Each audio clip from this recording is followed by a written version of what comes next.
Next, we are going to see about the respiratory system. Earthworm has no special respiratory organs like lungs or gills. அதாவது மண்புழுவுக்கு வந்துட்டு ஒரு சிறப்பான சுவாச மண்டலம் சுவாச உறுப்பு கிடையாது. லைக் லங்ஸ் கில்ஸ் மாதிரி நுரையீரல் செவில்கள் அது மாதிரி ஒரு சிறப்பு சுவாச உறுப்புகள்லாம் கிடையாது. But respiration takes place through the body wall. அதனோட உடல் சுவர் மூலமாக சுவாசம் நடைபெறுகிறது. The outer surface of the skin is richly supplied with the blood capillaries with aid in the diffusion of gases. So மண்புழுவோட அந்த தோல் பகுதியோட மேல் பகுதியில் பார்த்தீங்கன்னா வெளிப்பகுதியில் blood capillaries வந்து இரத்த நாளங்கள் வந்துட்டு அதிகமாக இருக்குது. அப்போ வந்துட்டு நிறைய ரத்தத்தை வந்துட்டு அது வந்துட்டு சப்ளை பண்ணுது. அப்போ தான் வந்துட்டு கேஸஸ் வந்துட்டு வாயு பரிமாற்றம் வந்து ஈஸியாக நடக்கும். அப்போ oxygen diffuse through the skin into the blood. Oxygen வந்துட்டு அந்த தோல் வழியாக ஈஸியாக ஊடுருவி ரத்தத்துக்குள்ளே போயிடும். அதே மாதிரி கார்பன் டை ஆக்சைடு வந்துட்டு அப்போ ரத்தத்துக்குள்ளார ஆக்சிஜன் உள்ளே போகும்போது அதே சமயத்தில் கார்பன் டை ஆக்சைடு வெளியே வருது, பிளட்லேருந்து டிஃப்யூஸ் ஆகி ஊடுருவி வெளியே வருது. ஸோ இதுதான் வந்து இந்த skin is kept moist by mucus. அதே மாதிரி பார்த்திங்கன்னா தோல் எப்போவுமே வந்துட்டு ஈரப்பதமாக இருக்கும். என்ன காரணம் அப்படின்னு கேட்டால் மியூக்கஸ் கோலை வந்துட்டு சுரந்துக்கிட்டே இருக்கும். அண்டு சீலோமிக் ஃப்ளூயிடு டைரெக்டாக வந்துட்டு மண்புழுவோட உடலுக்கு உள்ளே இருந்து வெளியே வந்து அவுட்டர் சர்ஃபேஸில் கனெக்ட் ஆகிருக்கும். And facilitate exchange of gases அதாவது வாயு பரிமாற்றம் ஈஸியாக நடைபெறுவதற்காக இந்த சீலோமிக் ஃப்ளூயிடும் மியூக்கஸும் எப்போவுமே ஸ்கின்னை வந்துட்டு ஈரப்பதமாகவே வச்சிட்ருக்கோம். ஸோ அதனால தான் மண்புழு எப்போவுமே ஒரு வளவளப்பு தன்மை வந்து இருந்துகிட்டே இருக்கும். அது காரணம் வந்து இந்த மியூக்கஸ் தான். அப்போ தோல் மூலமாக ஸ்கின் மூலமாக இது வந்துட்டு என்ன பண்ணுது, வாயு பரிமாற்றம் கேஸஸ் எக்ஸ்சேஞ்ச் வந்து நடக்குது. அந்த தோல் பகுதியில் பார்த்திங்கன்னா நிறையா பிளட் சப்ளை இருக்கும். அதனால் கேஸஸ் எக்ஸ்சேஞ்ச் வந்து ஈஸியாக நடக்கும். நெக்ஸ்ட் வந்துட்டு சர்க்குலேட்டரி சிஸ்டம். லாம்பிட்டோமாரிட்டியில் பார்த்திங்கன்னா அந்த வகையான மண்புழுக்களில் exhibit closed type of blood vascular system, மூடிய இரத்த வகை சுற்றோட்ட மண்டலம் காணப்படுகிறது. அதில் வந்து consisting of blood vessels, capillaries and lateral hearts இதெல்லாம் வந்துட்டு மண்புழுவோட இரத்த சுற்றோட்ட மண்டலத்தில் காணப்படக்கூடிய உறுப்புகள். அப்போ blood vessels, capillaries, lateral hearts இதெல்லாம் இருக்குது. பக்க இதயங்கள் அப்படின்னு சொல்லி லேட்ரல் ஹார்ட்ஸ் சொல்லுவாங்க.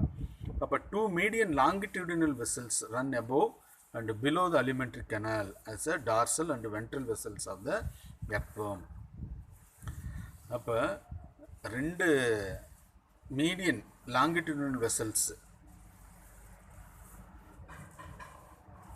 அது வந்துட்டு run above and below the alimentary canal. அந்த உணவு குழாய்க்கும் மேல் பகுதியிலையும் கீழ்ப்பகுதியிலையும் 2 வகையான லாங்கிடியூடினல் வெசல்ஸ், பிளட் வெசல்ஸ் வந்து இருக்குது. And ventral vessels of the earthworm, அது டார்சல் சைடு. அதுக்கப்புறம் பார்த்தீங்கன்னா ventral vessels, dorsal and ventral vessels of the earthworm. அப்போ 2 median longitudinal vessels வந்து run above and below the alimentary canal as a dorsal and ventral vessels of the earthworm. அப்போ alimentary கேனலுக்கு dorsal சைட்லேயும் ventral சைட்லேயும் இந்த 2 longitudinal blood vessels வந்து run ஆகுது அப்படிங்கிறான். There are paired walls in the dorsal vessels. அதில் பார்த்தீங்கன்னா அந்த டார்சல் வெசல்ஸில் முதுகுப்புறத்தில் இருக்கக்கூடிய அந்த பிளட் வெசல்ஸில் பார்த்தீங்கன்னா வால்வ்ஸ் மாதிரி இருக்குது. அந்த ஒரு ஜோடி வால்வ்ஸ் இருக்குது. அது வந்து which prevent the backward flow of blood. அது வந்து ரத்தம் பின்னோக்கி பாய்வதை வந்து அது வந்து தடுக்கிறது. அதே மாதிரி வென்ட்ரல் வெசல் பார்த்தீங்கன்னா ஹேஸ் அ நோ வால்வ்ஸ். வயிற்றுப்புறத்தில் இருக்கக்கூடிய அந்த இரத்த நாளங்களில் வால்வு கிடையாது. And is a non contractile, அது சுருங்கி விரியாது. And allowing the backward flow of blood, இது வந்து ரத்தம் பின்னோக்கி பாய்வதை அனுமதிக்கிறது. அது வந்துட்டு வென்ட்ரல் வெசல்ஸோட வேலை. அப்போ டார்சல் வெசலில் வென்ட்ரல் வெசல், டார்சல் வெசலில் வால்வ்ஸ் இருக்குது, வென்ட்ரல் வெசல்ஸில் வால்வ்ஸ் கிடையாது. டார்சல் வெசல்ஸில் வால்வ்ஸ் இருக்கிறதுனால to prevent the back flow of blood. Okay, அதேமாதிரி வென்ட்ரல் வெசல்ஸ் வந்து வால்வ்ஸ் கிடையாது, நான் கண்ட்ராக்டலாக இருக்கிறதுனால to allow the back flow of blood. In anterior part of the body, the dorsal vessel is connected with the ventral vessels. So அந்த மண்புழுவோட அந்த முன்பகுதியில் தான் dorsal வெசலும் ventral வெசலும் இணைக்கப்படுகிறது by 8 pairs of commissural vessels or lateral hearts அப்படின்னு பேர். So அந்த அது வந்துட்டு பார்த்திங்கன்னா 6th செக்மெண்ட்லேருந்து 13th செக்மெண்ட் வரலும் அந்த லேட்ரல் ஹார்ட்ஸ் வந்து இருக்குது. அங்கே தான் வந்து இணைஞ்சிருக்கு. டார்சல் வெசலும் வென்ட்ரல் வெசல்ஸும் இணைஞ்சிருக்கு, பக்க இதயங்களால் இணைக்கப்பட்டிருக்கு. 8 pairs நல்லா ஞாபகம் வச்சுக்கணும். 8 pairs of commissural vessels are lateral hearts. 8 ஜோடி பக்க இதயங்களால் வந்துட்டு டார்சல் வெசலும் வென்ட்ரல் வெசலும் மண்புழுவோட முன்பக்கத்தில் இருக்கக்கூடிய கண்டங்களில் இணைக்கப்பட்டிருக்கு. அதுவும் வந்து 6th செக்மெண்ட்லேருந்து 13th செக்மெண்ட் வரலும் இணைக்கப்பட்டிருக்கு. So these vessels run on either side of the alimentary canal. And இந்த வெசல்ஸ் வந்து உணவு குழாய்க்கும் சைடு, அதாவது பக்கத்தில் இருக்குது. And pump the blood from the dorsal vessel to the ventral vessels. அப்போ வந்துட்டு இது வந்து என்ன பண்ணுது அப்படின்னா, ரத்தத்தை வந்துட்டு டார்சல் வெசல்லேருந்து வென்ட்ரல் வெசல்ஸ்க்கு ரத்தத்தை வந்து உந்தி தள்ளுகிறது. So the dorsal vessel receives the blood from various organs in the body. Dorsal vessels வந்து உடம்புல மற்ற பாகங்களில் இருக்கக்கூடிய ரத்தத்தை பெறுகிறது. அதே மாதிரி ventral vessels supply blood to the various organs. Ventral vessels வந்து இருக்கக்கூடிய ரத்தத்தை வந்துட்டு எல்லா உறுப்புகளுக்கும், பல்வேறு உறுப்புகளுக்கு இது ரத்தத்தை அனுப்புகிறது. அப்போ ரத்தத்தை வாங்கக்கூடிய வேலையை டார்சல் வெசலும், அனுப்பக்கூடிய வேலையை வென்ட்ரல் வெசலும் செய்யுது. ஓகே, நெக்ஸ்ட் வந்து blood glands are present in the anterior segment of the earthworm. அந்த இரத்த சுரப்பிகள் அப்படின்னு சொல்லி முன்பக்கத்தில் இருக்கக்கூடிய கண்டங்களில் எர்த்தமில் காணப்படுகிறது. They produce blood cells and haemoglobin. அது வந்து அந்த இரத்த செல்களோட அந்த சுரப்புகளோட வேலை என்ன அப்படின்னு கேட்டால், இரத்த செல்களை வந்துட்டு உற்பத்தி செய்கிறது, ஹீமோக்ளோபினை உற்பத்தி செய்கிறது, which is dissolved in the plasma and gives red colour to the blood. ரத்தத்துக்கு சிவப்பு நிறத்தை இது வந்துட்டு கொடுக்கக்கூடியதாக இந்த ஹீமோக்ளோபின் இருக்குது. ஸோ இதில் பார்த்தீங்கன்னா லாம்பிட்டோமாய்டில் சர்க்குலேட்டரி சிஸ்டம் கொடுத்துருக்காங்க, அந்த லேட்ரல் ஹார்ட்ஸ் வந்து இணைக்கப்பட்டிருக்கிறது கொடுத்துருக்காங்க. அந்த அலிமெண்ட்ரி கனாலோட பக்கங்களில் இந்த லேட்ரல் ஹார்ட்ஸ் நல்லா இருக்குது. டார்சல் வெசல் இருக்குது, வென்ட்ரல் வெசல்ஸ் இருக்குது. ஓகே, ஸோ இதுதான் வந்துட்டு சர்க்குலேட்டரி சிஸ்டம்.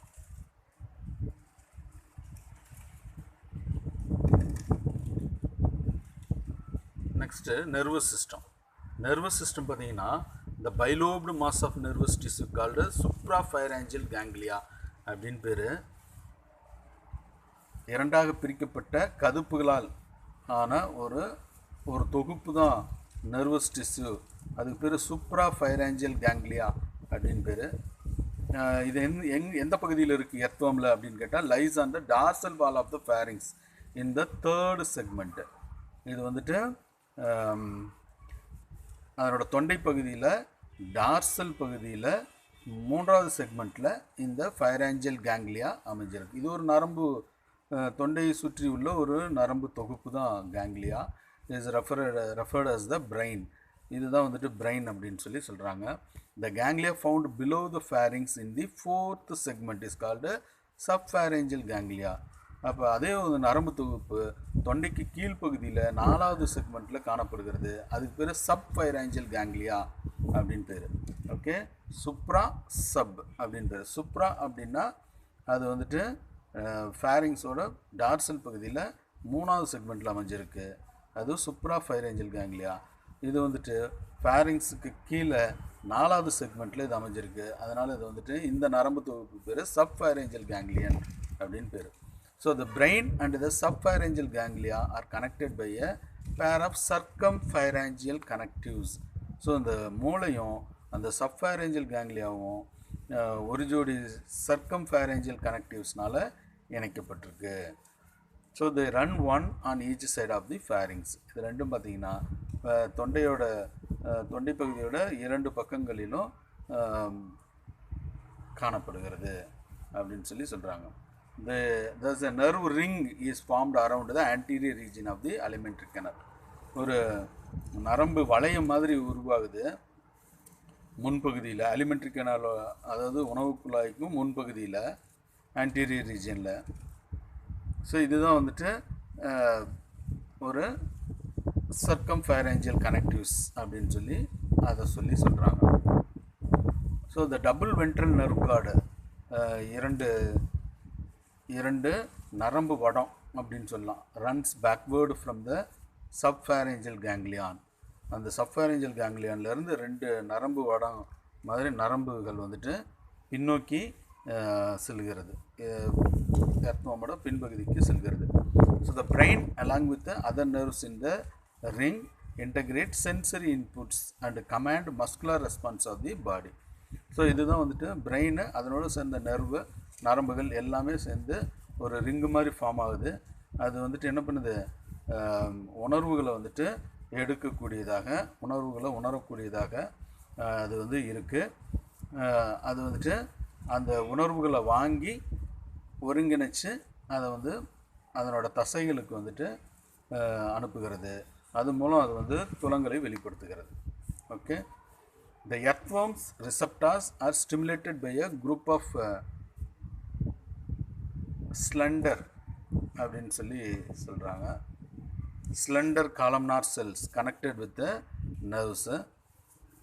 அது பார்த்திங்கன்னா ஃபோட்டோ ரிசப்டார்ஸ் அப்படின்னு சொல்லி, ஃபோட்டோனாவே லைட்டுன்னு அர்த்தம், sense of light, are found on the dorsal surface of the body.